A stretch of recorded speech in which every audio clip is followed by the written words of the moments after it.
Working in an architectural firm is quite complex compared to working in a financial environment. In a financial environment, once you prepare your account based on the required standard, an accountant can pick it up and interpret the books of account based on what you have prepared, can tell or read or understand whatever he wants to. Preparing account for non-financial people, preparing financial accounts for non-financial people is already difficult as it is. But for an architectural firm, you find yourself having to redesign the format in different ways to suit their demand, to be able to interpret for their understanding. You go in this direction, no, they would like to have it in another direction. And so I've been able to adapt and develop myself in such a way that I go with them and redesign as they want it to be done. So because they are the end users, they are the one that needs this information. So it's always good to adapt. It's really complex working in an architectural firm as an accountant. Is that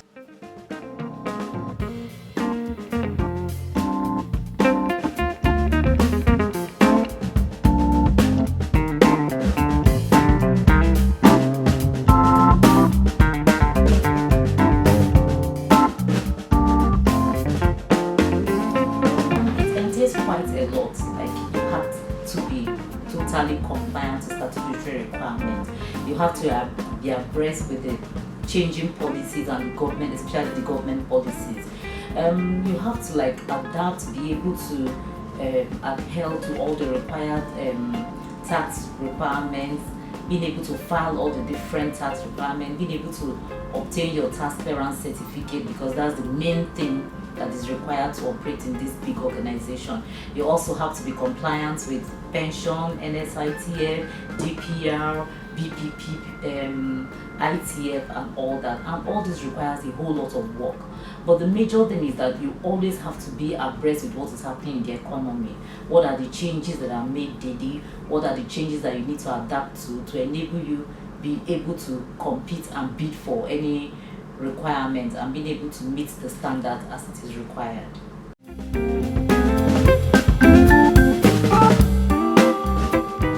Currently, the building industry or built environment industry of Nigeria is contribute about 20% of the GDP of the economy. Currently, the value is about 700 billion naira of what it is contributing in terms of figure to the goods system, to the market value of the economy. Also, it employs about 12% of the workforce of the Nigerian environment, and that has helped in the growth of the Nigerian economy.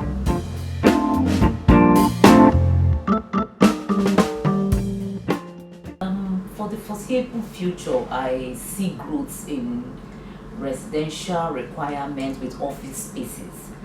COVID has been able to bring in a culture that wasn't really well known initially. Yes, people have libraries at home, people have studies at home, but currently people are finding themselves having to turn their residence into offices. So that is going to be a main focus for the architectural design. Also in education, currently Nigeria is also adapting the culture of the Western world, where we have so many universities. You work in a state, you could have up to 10 universities, and this is happening currently in Nigeria. A lot of licenses has been given out. We have been also be having demands for universities, master plans, build senate houses and the rest of them. So that's another area there's going to be growth, and also there's going to be a lot of educational growth demand in the north. With the insecurities happening currently, this is also going to be for a while. Once this calms down, the kidnapping, the banditry comes down, there's going to be a whole lot of demand aspect. Also, there's going to be a lot of demand of housings, estates, green architecture in the north as well, because a lot has been pulled down, a lot has been suspended.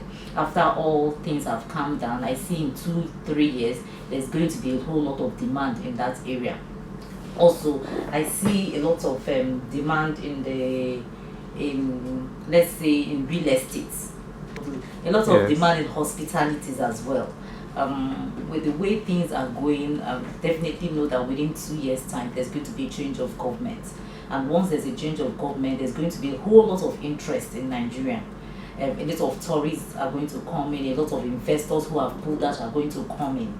So definitely there's going to be a demand in hospitalities, and it's already happening now, and it's going to grow.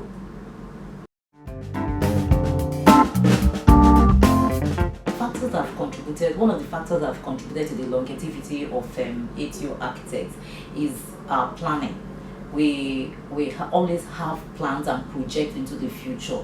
We always make our 5-year plan, and we try as much as possible to live that 5-year plan. We have our visions, we have our mission, and we try as much as possible to live our vision and our mission. The second thing is our culture. ATO architects have lived up to its culture of being client focused, client based. The other culture they have adapted to, that has helped them stay this long and will help them project into the future, is also the culture of bringing out quality products. They always give options. Whatever they are offering, there's always options. There's always quality. They are always testing their work themselves, and they also know how to condemn their work when they are wrong, and they always know how to adapt and meet the satisfaction of the client, understand what the customer wants, and also project their offerings to what the customer wants, not what they want. The other thing is technology based. ATO Architect has always been the first in adapting to software changes in the architectural industry, also in the system. Before the new product comes out, ATO architects have acquired it and already using it. We have Lumion, all sorts of softwares that are in trend now. ATO architects is always first to adapt and use them. The second thing is having properly certified staff. ATO architects is always good in that. We have lead certified architects, both local and international certified staff within us. We are always focus based in training our staff in management passing down knowledge to the subordinate, ensuring the culture is not lost along the way even as we grow. ATO architects also have a culture of control growth.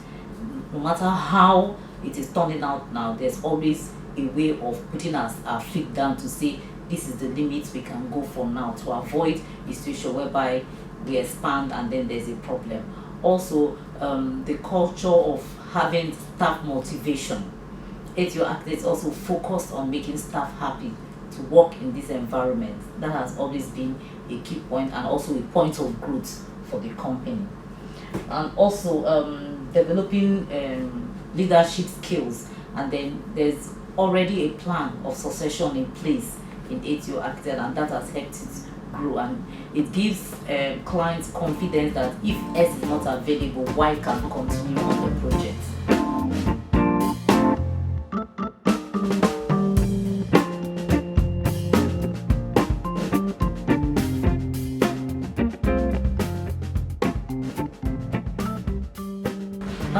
The major thing architects need to learn about finance is to have value for their efforts. Architects are normally not paid for their efforts. They are like always being sidetracked. Like I said earlier on, a client can come and ask, you have already budgeted the time for the client on the fee, and then you see the client changing and changing, modifying and modifying, and architects will never ask for an additional fee for those lost time, which is not necessarily their fault. Then the other thing architect needs to adapt is to be able to have a plan, a budget, both financial plan, both technical plan. Before you start the year, what do you expect to earn, what do you expect to spend, and then even if there's whatever earnings you earn, before you spend extra, you go back to your drawing board and see what do we plan for this year. Is this within the plan? If it's not within the plan, can we accommodate it? So that's another thing that they need to adapt. And architects also need to understand that there are other areas that they can invest in and get returns in. It's happened to us several times, and it has helped us several times. There are times when an architect firm, it seems dry, it seems funds are not coming in, and here dividend just working majestically, and it helps you solve one or two problems. Also, there are times when you're down and then rental income comes in, and it helps solve problem both for individuals and the organization as a whole. So architects also need to adapt the fact that they need to live not only within their environment but also outside their environment. Also, architects need to adapt the culture of saving. that no matter what comes in, you have to adapt this financial strength of saving. You have to be able to save for rainy day. Architects always like to live in the moment because they always believe a client will come up. But no matter how you're living in the moment, also understand there's something called rainy day, and it always comes in everyone's life. So also as a company, it will come. As a sector, it will come. There are times when demand will be low. Demand for your services will be low. So what is going to carry you through those periods? That's why architects need to also adapt the strengths of investing. Then also architects need to get their body, ACON and ACAN, to protect its members, like the ICANN society is doing for, that's the Institute of Chartered Accountant. It's difficult for a foreign financial person to come into this Nigerian and operate. Very, very difficult because there are rules that you have to meet. But here in Nigeria, any Nigerian can go abroad and produce drawings and come. Any foreigner can come in here and work. Yes, there are laws, but they always find a way of navigating the laws and getting foreign designs imported and foreign architects imported. But the ACON and ACAN NIA need to do more. They need to be able to adapt what financial institutions are doing and put it. No external banking institution can come into Nigeria and operate. It's not possible. It's very difficult. The financial line is protected. No company can come to Nigeria and they want to start selling their shares. It's difficult. So the architect body, ACON, and I need to also create laws and ensure that these laws are adapted, both by the federal government, the states. Let there be penalties and let them hold some people as scapegoats for doing that. You see a structure, you demand who the architects are. If it's not a local architect, you find out why, you sanction, you can, or even put a hold on the building, like what the Lagos state government or the federal government does. If the building is not in line with plan, they stop it. So if the building is not an indigenous architect or an affiliated, that's a partnership with an internal architect, that building can be stopped and say this is contrary to our regulations. So ACON and NIA needs to do more to protect the field.